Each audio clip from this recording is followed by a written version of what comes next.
Muy bien. Buenas tardes. Permítame un momentito.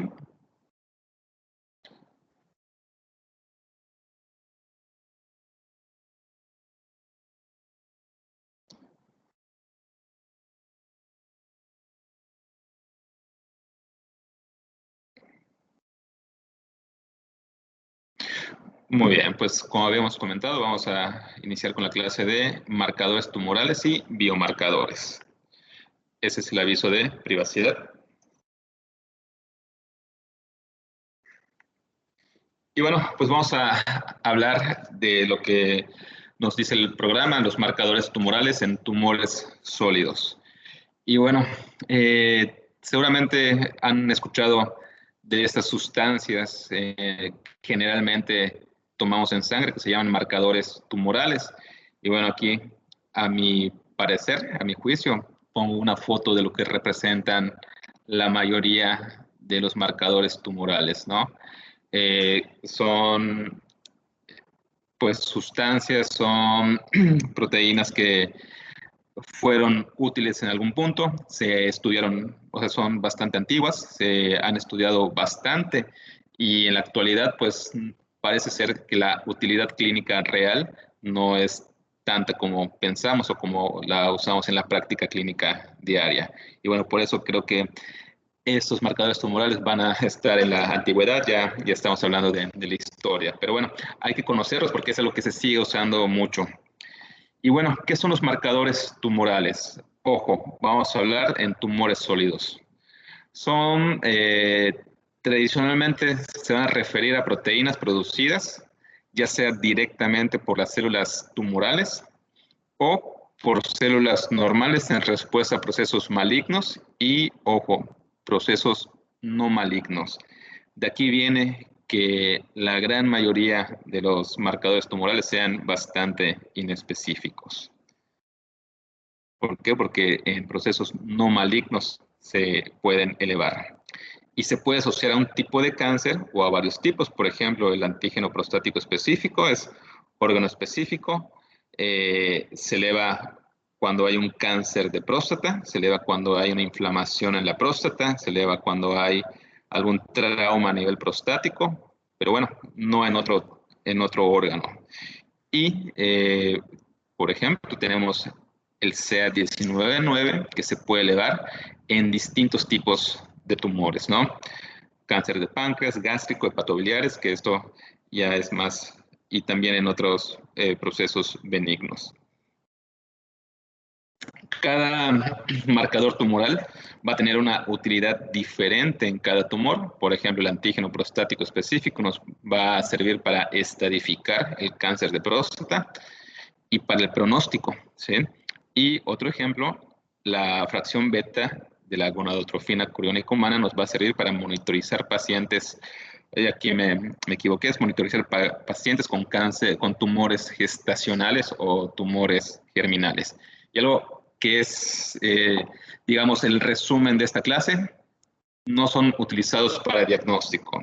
Es común que cuando se esté estudiando pacientes con tumores, lo primero que, y eso es algo que vemos mucho en los servicios de cirugía general, de medicina interna, yo creo que no solamente aquí en México, sino a nivel mundial, que usamos mucho los marcadores tumorales. Los pedimos, abusamos de los marcadores tumorales. Vemos un tumor en el, o sea, en el pulmón, vemos un tumor en el hígado y bueno, pedimos toda la batería, el CA19-9, el antígeno carcinoma embrionario, el CA15-3 y pues bueno, o sea, no son para diagnóstico, ¿sí? Eso hay que tenerlo en cuenta.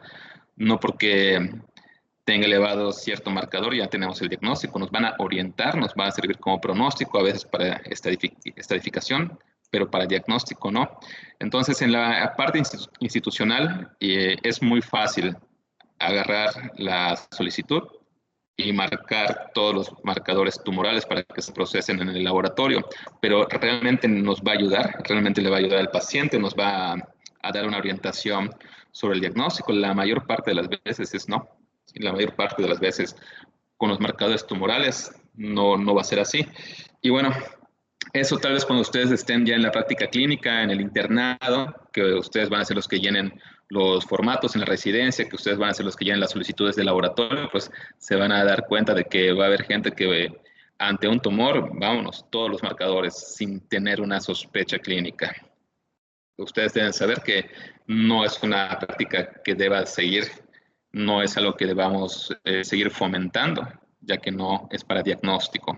En la parte privada, hay que tener cuidado, porque tal vez si yo pido cada marcador, tal vez cueste 300 pesos. Si pido 5 marcadores, pues ya se gasta el paciente un dinero en nada. Entonces, en la práctica clínica privada, pues también se puede abusar de los marcadores. Ahí pues realmente es mucho menos, pero también sepan que no son tan baratos como parece. Aunque sean antiguos, no son tan baratos en los laboratorios. Y eso también hay que tenerlo en cuenta para la economía del paciente. El marcador ideal, cualquier tipo de marcador, biomarcador, es que sea 100% sensible, 100% específico, que sea costo efectivo y que sea fácil de obtener. Sin embargo, ningún marcador tumoral cumple esas características. A veces, vamos a ver en la siguiente parte de la clase que hay biomarcadores bastante interesantes, bastante precisos, pero bueno, no van a ser costo efectivos.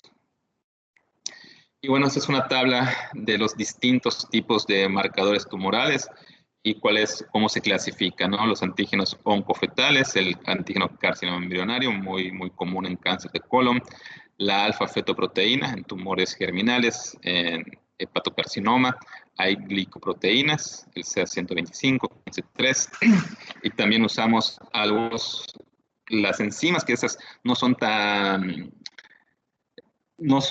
famosas, por así decir, pero es algo que podemos encontrar en los estudios básicos de sangre, la deshidrogenasa láctica, la fosfatasa alcalina. Las hormonas nos pueden servir como marcadores tumorales. Es muy raro porque los tumores que secretan hormonas pues no siempre son tan comunes, pero en algunas ocasiones pueden servir. Las proteínas séricas como la tiroglobulina en el cáncer de tiroides también sirven bastantes. Y bueno, algunas inmunoglobulinas y la beta-2 microglobulina en algunos tumores hematológicos. Bueno, vamos a hablar brevemente de cada uno. Vamos a iniciar con el antígeno prostático específico. Como habíamos comentado, es órgano específico, pero recuerden, no es específico del cáncer. Puede elevarse en condiciones benignas, como la hipertrofia prostática benigna, prostatitis, trauma, infecciones pélvicas, y bueno, también un examen, un tacto prostático lo puede elevar. Es raro, pero también pueden existir tumores de próstata sin la elevación del antígeno prostático, ¿sí? Es útil sobre todo en seguimiento de pacientes con cáncer de próstata, que nos va a dar un valor pronóstico de recaída o de que la enfermedad aparezca en nuevos sitios del cuerpo, que llamamos progresión de la enfermedad. El uso en el tamizaje es controvertido. Seguramente han escuchado, sobre todo en los últimos años, noviembre, mes del hombre, noviembre, acetoantígeno prostático, hay promociones. Entonces, en la clase de próstata vamos a estudiar, a valorar si vale la pena hacer el antígeno prostático específico como un tamizaje adecuado para todos los hombres como detección oportuna. Es bastante interesante, es bastante polémico.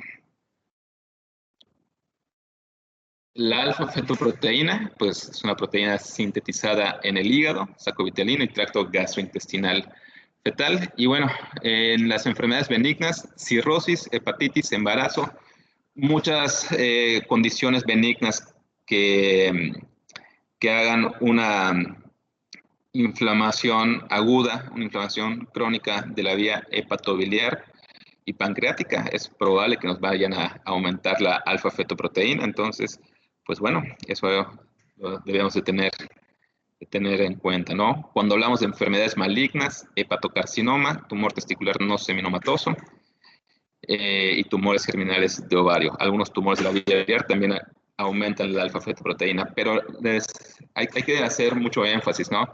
No porque esté elevada ya va a ser igual a un cáncer.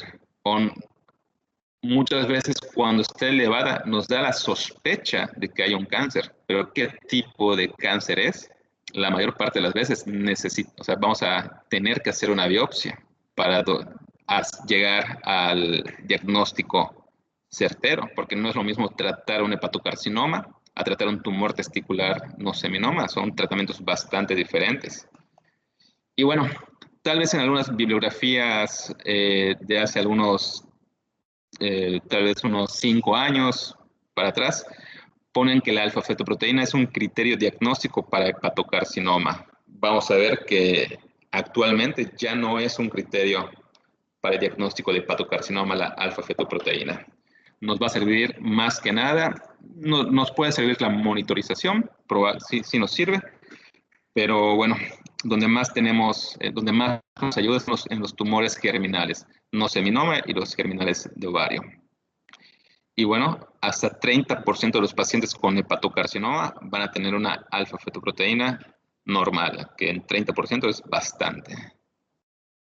Tenemos el antígeno carcinoembrionario, es una proteína oncofetal sintetizada en células glandulares y se eleva en pacientes fumadores crónicos, también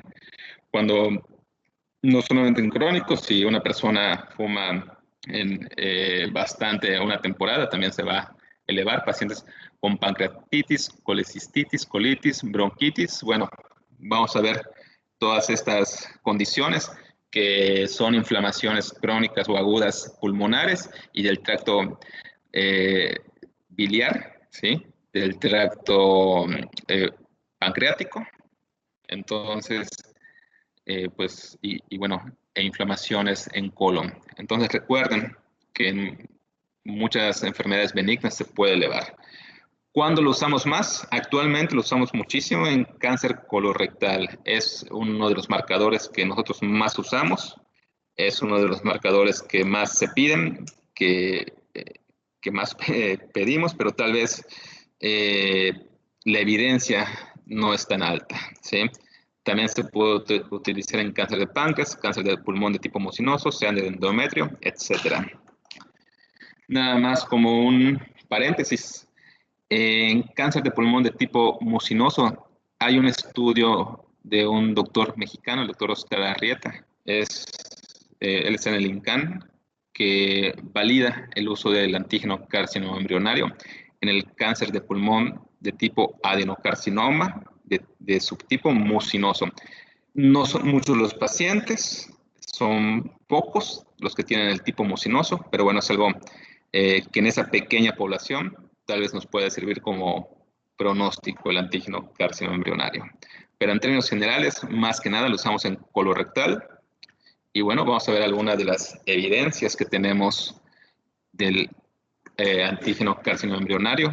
Acá un estudio de este marcador tumoral en la evaluación posoperatoria, ¿no? Después de que se le hace una cirugía de colon con intención curativa a los pacientes, se toma el antígeno carcinoembrionario y se observa si impacta en el pronóstico de sobrevida libre de enfermedad los pacientes con cáncer de colon. Y tenemos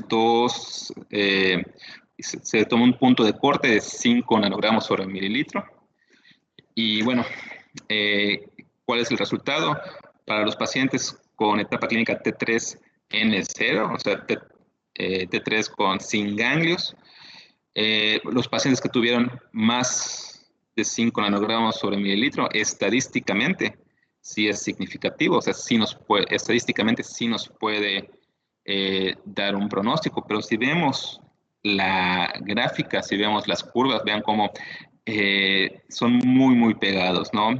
Posterior al mes de seguimiento 40, 45 es cuando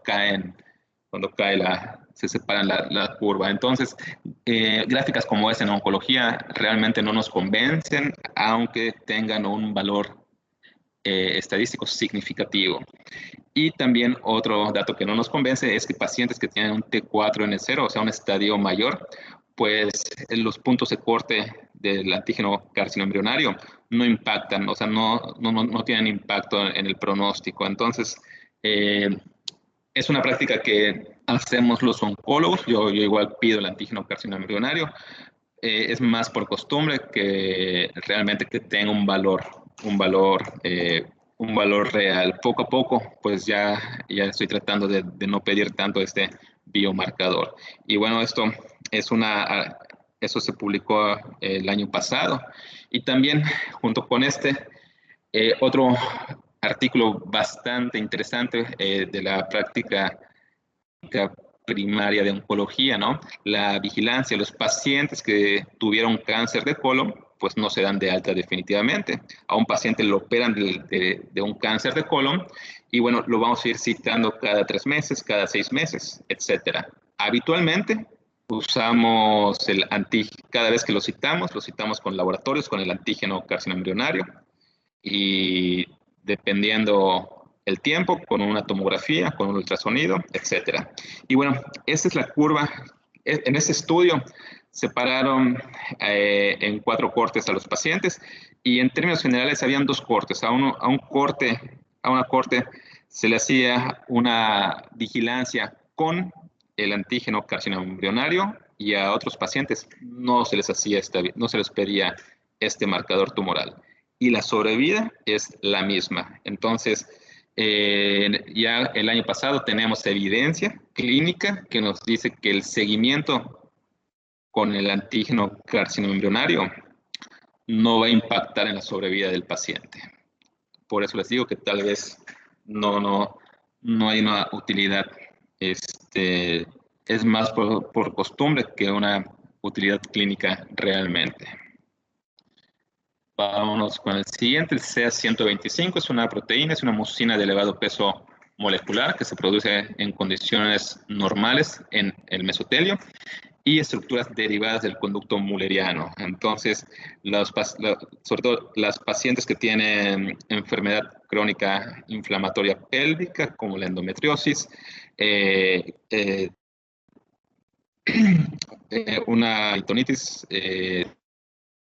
tienen falla renal, embarazadas, ¿sí? Van a tener elevación del CA125 y nuevamente hepatopatías, pancreatitis, ¿sí? Inflamación de todo el árbol biliar, del hígado, del páncreas, nos va a elevar el CA125. ¿En qué condiciones malignas vamos a usar el CA125? Sobre todo en cáncer de ovario. Nos sirve mucho para monitorizar a pacientes que ya les di tratamiento y les voy a dar seguimiento. Eso es algo que puede ser muy fácil, ¿no? Está elevado, vamos mal, está bajo, vamos bien.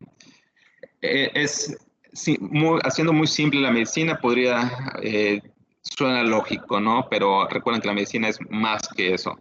Muchas veces, aunque el marcador esté muy elevado en pacientes con cáncer de ovario, si no vemos que tiene un tumor en la tomografía, que tiene ascitis, que tiene alguna evidencia de que nuevamente hay un tumor macroscópico, iniciar una quimioterapia tal vez no tenga mucho sentido. Otros tumores que pueden elevar el CA125, sea de endometrio, cáncer de páncreas, hepatocarcinoma, cáncer de colon, cáncer de pulmón, vean que es también bastante inespecífico. El CA199 es una glicoproteína mucinosa, es un derivado siálico del grupo sanguíneo Lewis tipo A. Y bueno, falla renal, nuevamente hepatopatías, pancreatitis, enfermedades de la vía biliar lo pueden elevar. Nos sirve mucho para la monitorización de pacientes con cáncer de páncreas, pero también se eleva en pacientes con cáncer de estómago y tumores de la vía hepatobiliar. Y pues realmente nos orienta, ¿sí? Nos orienta sobre el estado de la enfermedad. Algo que ya casi no se usa es el CA15-3, una glicoproteína de alto peso molecular. Nuevamente en enfermedades benignas, hepatopatías crónicas, falla renal, enfermedades benignas de la mama, endometriosis. Cuando hablamos de neoplasias, ¿en qué es lo que se usaba más? Cáncer de mama. Pero recuerden, las enfermedades benignas de la mama también lo pueden elevar. No solamente en cáncer de mama, pulmón, ovario, próstata, etc. vamos a leer este último punto, ¿no? Que es muy importante. Ninguna guía internacional recomienda su uso para monitorización o diagnóstico en cáncer de mama. Entonces es algo que ya no tiene una utilidad clínica. Sin embargo, pues si hay gente que todavía pide este marcador, pues tal vez les oriente a ellos, pero siendo realistas, este marcador ya no aporta nada, no aporta mucho al tratamiento de los pacientes. La fracción beta de la gonadotropina coriónica humana, eso creo que tal vez es uno de los pocos marcadores que más utilidad, que más peso en la práctica clínica tienen, ¿no? Es una glucoproteína sintetizada por las células del sincitio trofoblasto y está formada por dos unidades, ¿no? La unidad alfa y la unidad beta. Evidentemente, el embarazo aumenta los niveles y algo interesante, el uso de la marihuana, ¿sí? Va a elevar este marcador tumoral. ¿Cuándo más lo usamos? Tumores trofoblásticos gestacionales, tumores germinales seminomatosos, es donde más tiene el peso. Cáncer de mama, pulmón, tumores gastrointestinales, mediastinos, sí se puede elevar, pero no lo usamos normalmente. Pero, por ejemplo, los tumores germinales nos sirve para monitorización, nos sirve para pronóstico y nos sirve sobre todo, tanto en tumores germinales como los tumores trofoblásticos gestacionales, para valorar la respuesta al tratamiento. Y si son pacientes jóvenes, si son pacientes de 20, 25 años, pues bueno, hay que advertir, ¿no?, que el uso de la marihuana puede aumentar este marcador tumoral. Es uno, tal vez, el más importante hasta el momento de los que llevamos. Esa es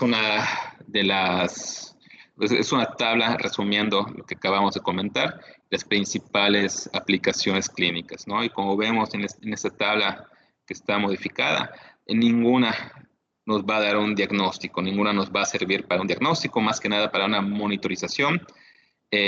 Difícilmente para una sospecha diagnóstica nos pueden ayudar, pero pues realmente es más que nada para pronóstico y monitorización. Y bueno, la mayor parte de ustedes no va a ser oncología, entonces deben de saber que recalcamos que para diagnóstico no son la mejor opción. Ahora, esta pregunta: si únicamente la alteración del marcador tumoral marca la pauta de cambio de tratamiento oncológico. En otras palabras, si yo le estoy dando un tratamiento a un paciente y el marcador tumoral se eleva a medio tratamiento, o el marcador, o estamos vigilando al paciente y de repente el marcador tumoral se eleva, ¿voy a cambiar de tratamiento o voy a hacer algo en especial? La respuesta para la mayor parte de los tumores es que no.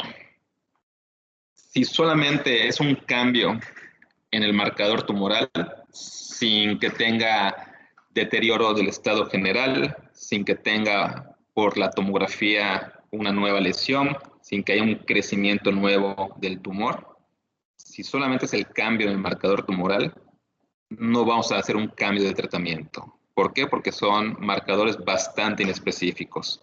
Recuerden, todo en medicina tiene excepciones.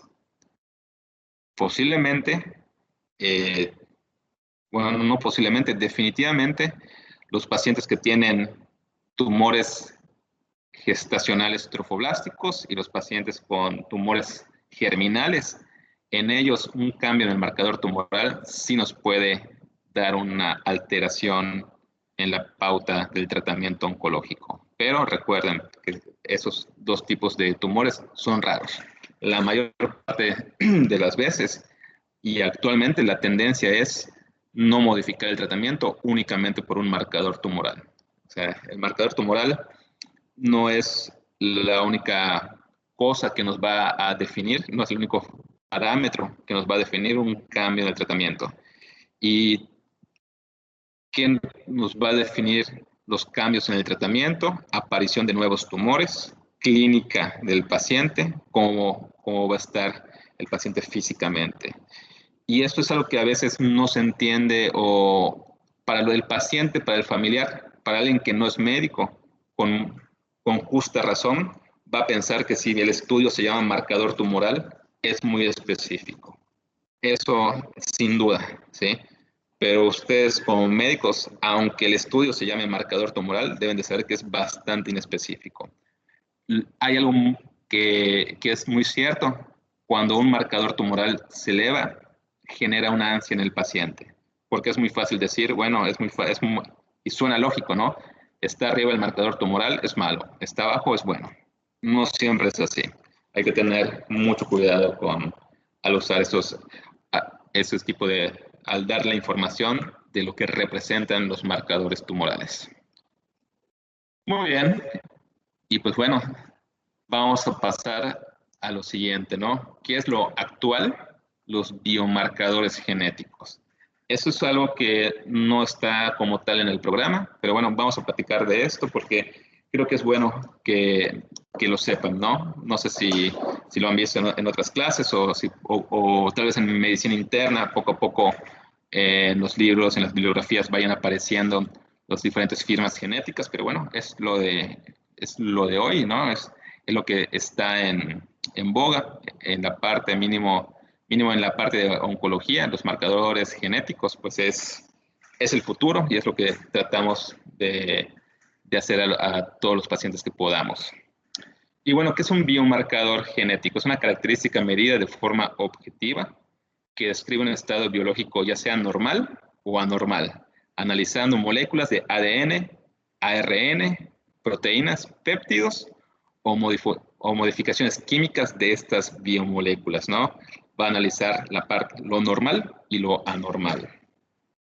Un biomarcador, así como puede ser el análisis de un segmento de ADN, también puede ser una colección de alteraciones, ¿sí?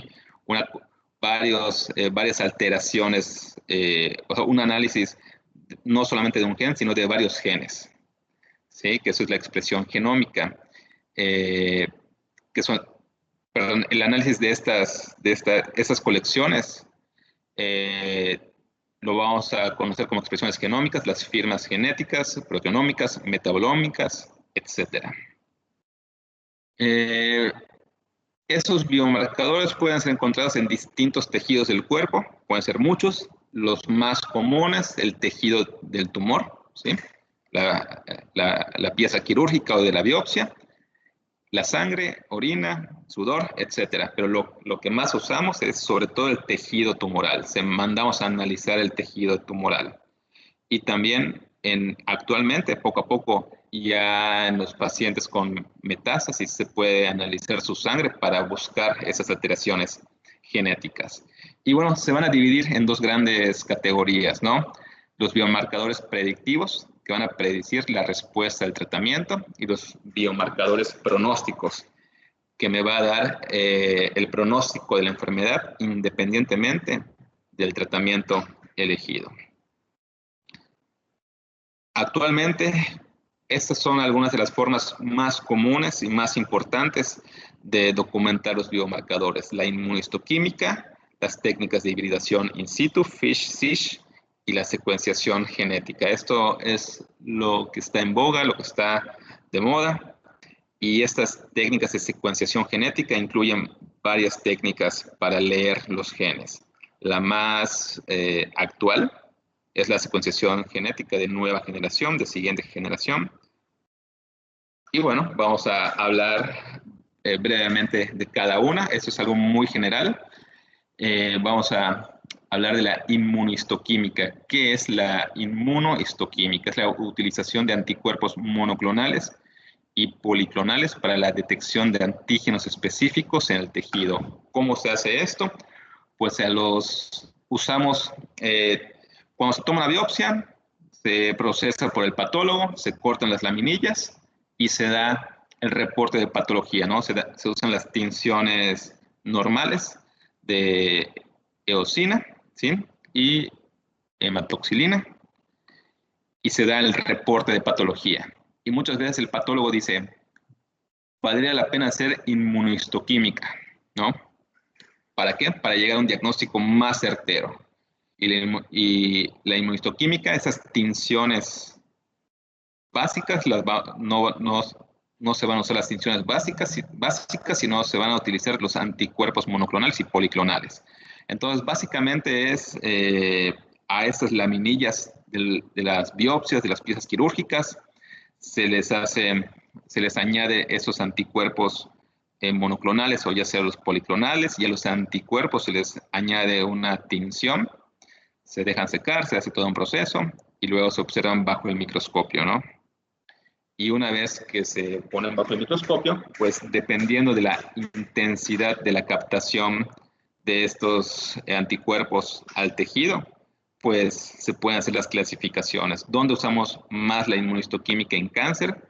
En cáncer de mama, ¿no? ¿Para qué? Para detectar si el tumor tiene receptores hormonales positivos y si tiene el receptor HER2/neu sobreexpresado o ausente, porque esto nos va a determinar la pauta de tratamiento. Actualmente, todas las pacientes con cáncer de mama no solamente necesitan el reporte de patología, sino necesitan el reporte de la inmunohistoquímica, que es el método de los métodos más accesibles para la detección de del estado de los receptores hormonales y HER2.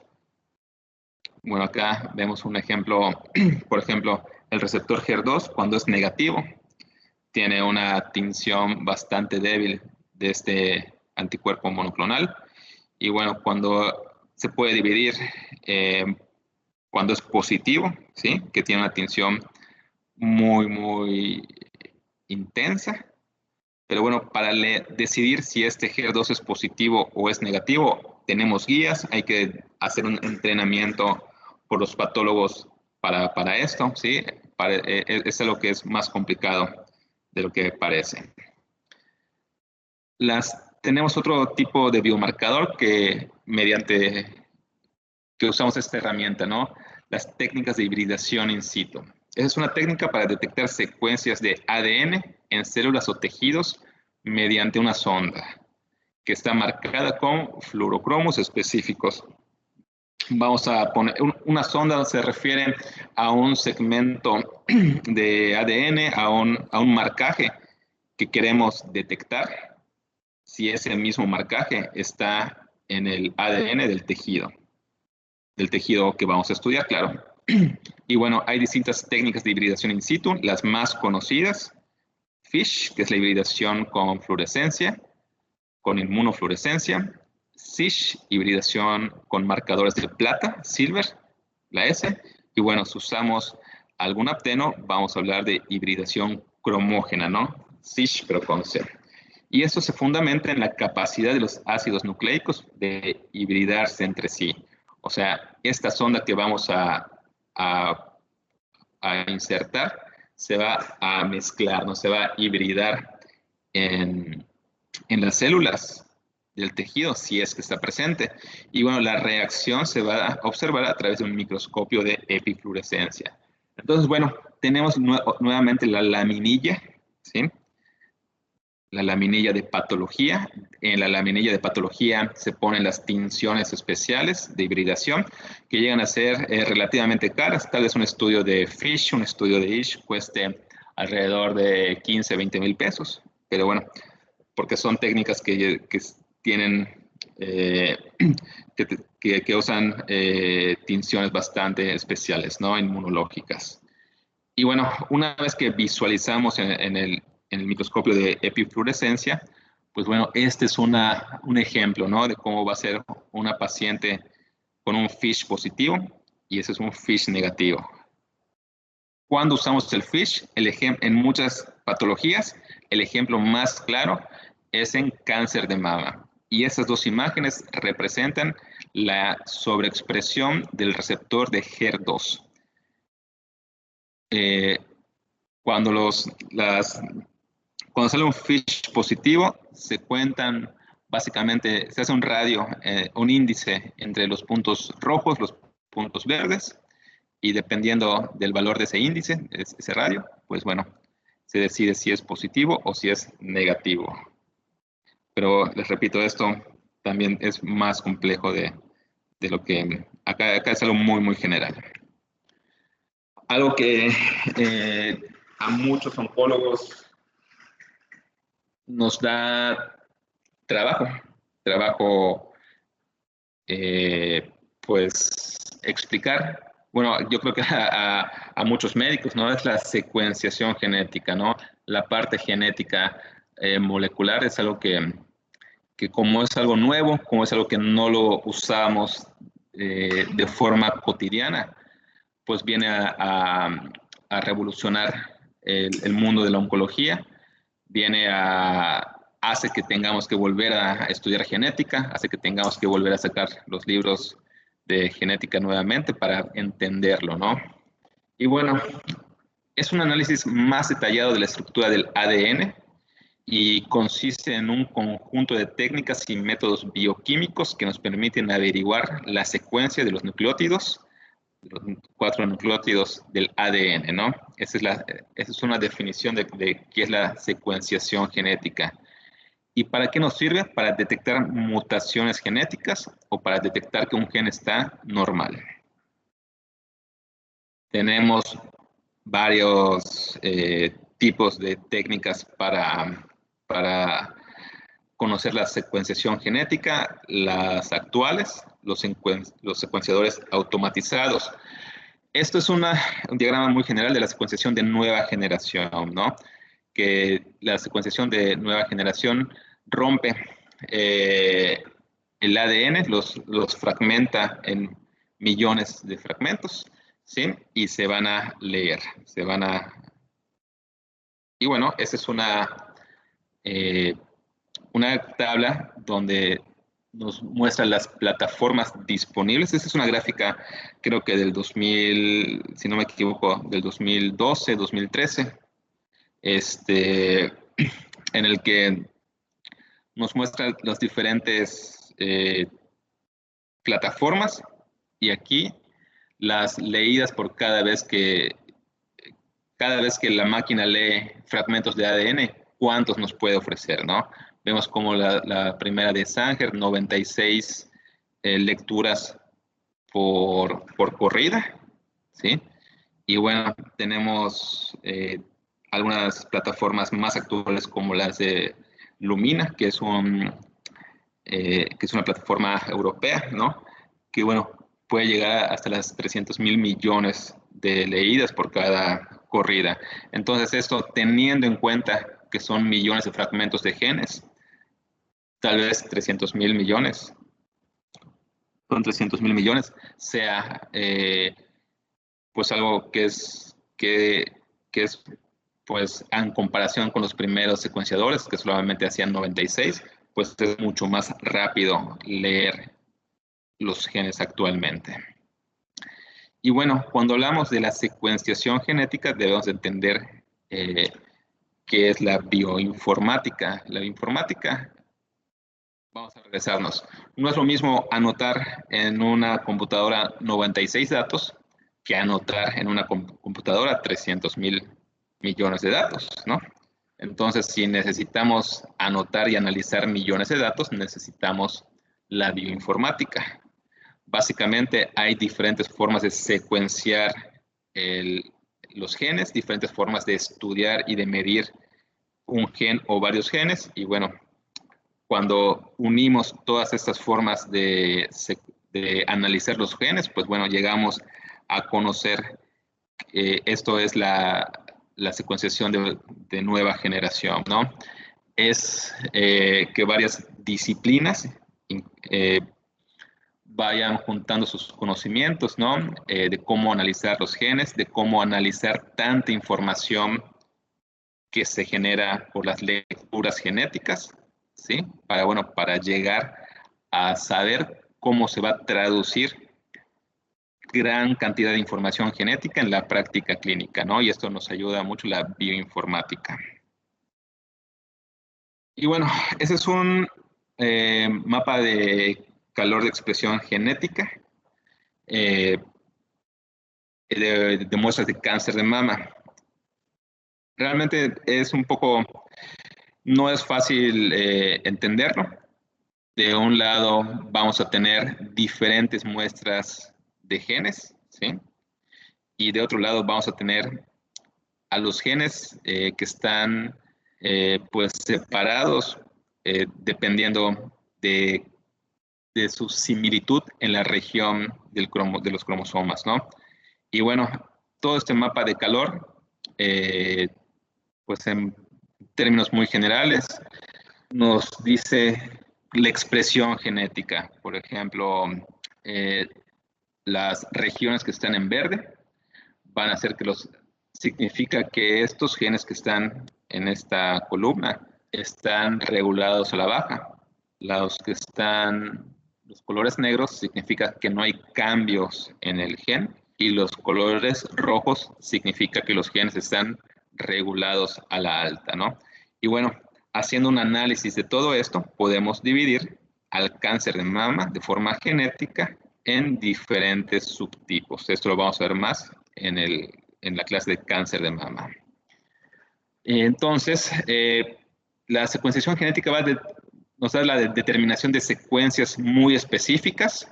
Un ejemplo, conocer alteraciones genéticas en este receptor, en el receptor del crecimiento epidérmico, del factor de crecimiento epidérmico, o sea, una secuenciación muy específica, o también nos va a dar un análisis de un conjunto de genes, que son las llamadas firmas genéticas. Y una firma genética nos puede ayudar en determinar la eficacia de la quimioterapia en pacientes, por ejemplo, con cáncer de mama.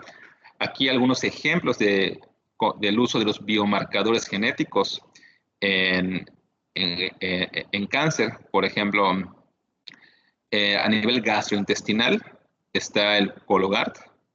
Aquí utilizamos una muestra de excremento y se hace una PCR para determinar si hay alguna mutación genética que sea frecuente en cáncer colorectal. Y pues si sale positiva esa mutación, pues bueno, hay que hacer una colonoscopía con mucho más cuidado, ¿no? En pacientes con cáncer de ovario, pues bueno, usamos análisis de los genes BRCA1, BRCA2, hacemos una PCR en estos genes para saber si están alterados o no y nos indica un probable cáncer hereditario. En cáncer de mama, como habíamos visto en los ejemplos anteriores, para determinar la expresión del HER2, ese es un receptor de crecimiento en las células tumorales. Para conocer si hay o no hay esta expresión, podemos usar las técnicas de inmunofluorescencia in situ. Y bueno, pero también tenemos, no solo, eso es específicamente para para determinar el estado de un receptor.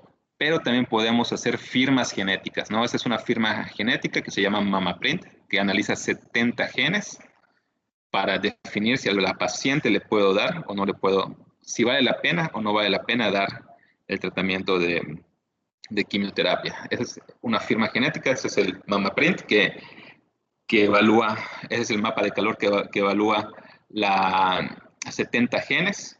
Y bueno,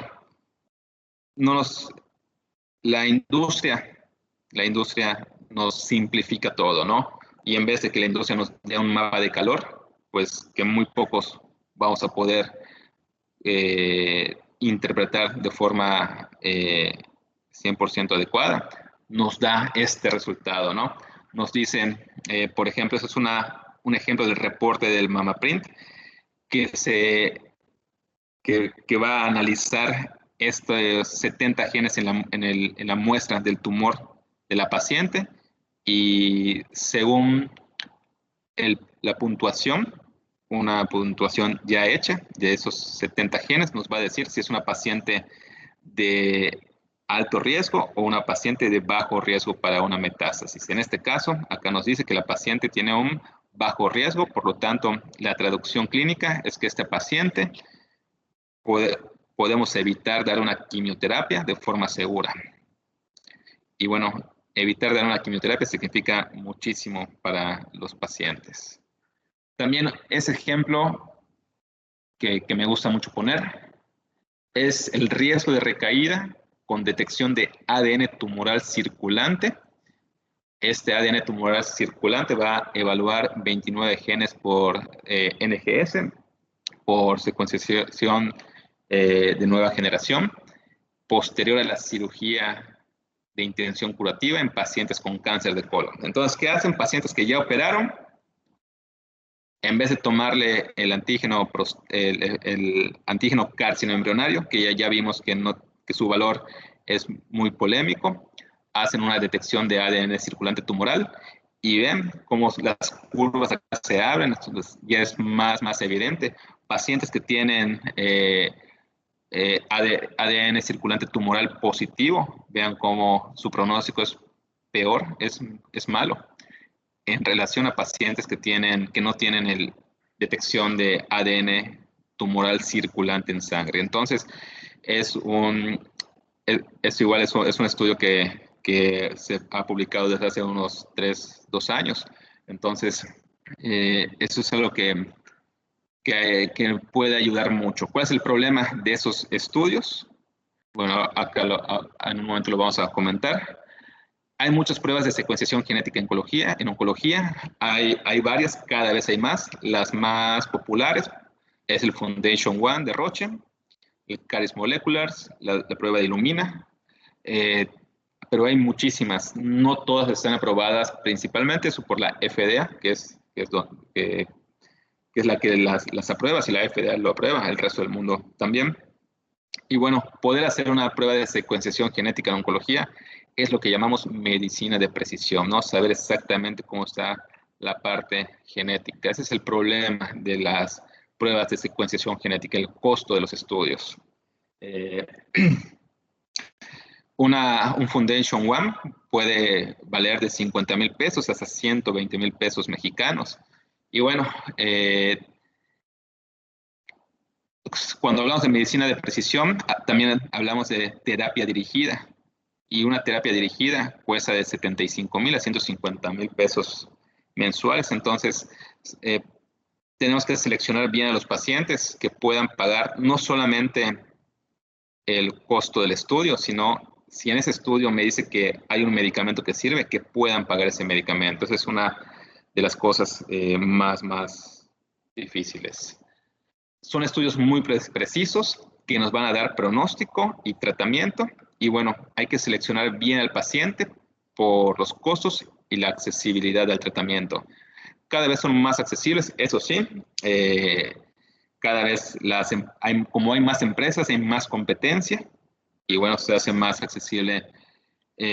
Digo, tal vez de pagar 150,000 pesos por una prueba a actualmente pagar 50,000 pesos, pues definitivamente es más accesible, pero recuerden que siguen siendo caros. ¿Cuál es el panorama futuro? Hacer biopsias líquidas, ¿no? El año pasado se dio la aprobación por la FDA para determinar mutaciones en cáncer de pulmón, pacientes que ya tienen cáncer de pulmón, que sabemos que tienen un cáncer de pulmón. Podemos hacer una biopsia líquida. Sacamos sangre, se envía al laboratorio y el laboratorio nos va a determinar qué tipo de mutaciones tiene el paciente con cáncer de pulmón. Esto, ¿qué nos va a ahorrar? Primero que nada, en cuestión de tiempo, más cómodo para el paciente, y son pacientes que hacer una biopsia pulmonar no siempre es tan fácil, no siempre accede el paciente, no siempre accede el médico intervencionista. Y bueno, poder sacar una muestra de sangre y que nos diga qué tipo de cáncer de pulmón tiene, pues ayuda mucho. ¿Qué es lo siguiente? ¿Nos servirá para diagnóstico? No lo sabemos, eso el tiempo nos dirá. Por ejemplo, un paciente que llegue con un tumor en el hígado. No sabemos qué tipo de tumor es. En vez de hacer una biopsia, tomamos una muestra de sangre.